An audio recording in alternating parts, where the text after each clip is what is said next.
أعوذ بالله من الشيطان الرجيم بسم الله الرحمن الرحيم اللهم صل على محمد وعلى آل محمد السلام علیکم ورحمۃ اللہ وبرکاتہ۔ ناظرین، آپ کو علم کی دنیا میں خوش آمدید کہتے ہیں۔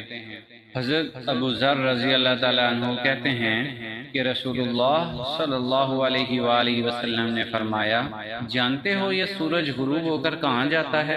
میں نے کہا، اللہ تعالیٰ اور اس کے رسول ہی خوب جانتے ہیں۔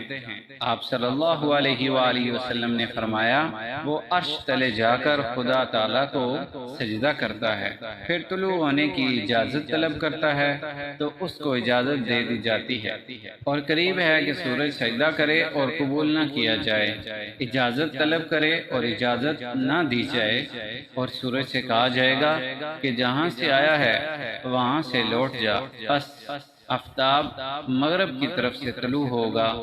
یہی مطلب ہے اللہ تعالیٰ کے ارشاد کا، وَالشَّمْسُ تَجْرِي لِمُسْتَقَرٍّ، اور آفتاب اپنے ٹھکانے کی طرف چلتا رہتا ہے۔ آپ صلی اللہ علیہ وآلہ وسلم نے فرمایا، اس کی قرارگاہ عرش کے نیچے ہے۔ بخاری، مسلم، مشکات۔ صدق اللہ العلی العظیم۔